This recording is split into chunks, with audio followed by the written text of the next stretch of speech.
Friends நான் மஜித் பேசுகிறேன். இப்போ நம்ம பார்க்குற இந்த லேப்டாப் இருக்குல்ல, எம்எஸ்ஐ, அதாவது வந்து பார்த்திங்கன்னா முழுக்க வந்து கேமிங்காகவே கொண்டு வந்த ஒரு சரியான லேப்டாப் தான் MSI laptop. i7 10th generation NVIDIA கிராஃபிக்ஸ்லேயே ஹையஸ்ட்டு பார்த்திங்கன்னா NVIDIA கிராஃபிக்ஸ் தான்.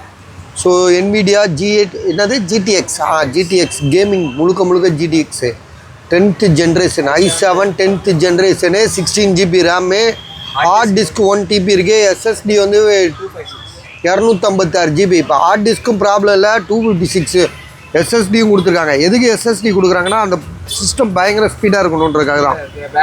ஆமாம், பேக் லைட்டு, கீபேடு, அந்த கிட்டத்தட்ட 4000 ரூபாய்க்கு மேலே இருக்கும் இந்த சார்ஜரு. ஸோ எல்லாமே கரெக்டாக இருக்குது. விலை வந்து 33,000, ஃபால்ட்டே கிடையாது மொபைலை லேப்டாப்பை பொறுத்த வரைக்கும். ஆமாம், இதெல்லாம் 1 lakh தான். இதெல்லாம் வாங்க போனால் 1 lakh மேலே இருக்கும்.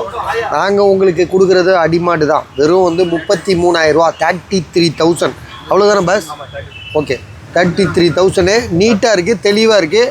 அப்படி ஸ்பீக்கர்லாம் வந்து அலற விடும். இது அதுக்கு தான், ஸ்பீக்கருக்காக தான். Battery backup heavy. இது போட்டால் 20 நிமிஷத்தில் சார்ஜ் ஃபுல்லாகிடும். ஸோ எல்லாமே பர்ஃபார்மன்ஸ் பக்காவாக இருக்குது. சரியா? ஹார்ட்வேர் யூஸ்க்கு, இந்த எடிட்டிங் பண்ணுறது, சோசியல் மீடியா வச்சுருக்கவங்களுக்கு, கேமிங்கு, இல்லை நெட்டு லூஸ்க்கு எல்லாத்துக்கும் யூஸ் ஆகும். ஸோ விலை வந்து 33,000 ரூபா, 33,000. ஐடியா இருக்கிறவங்க கால் பண்ணுங்கள்.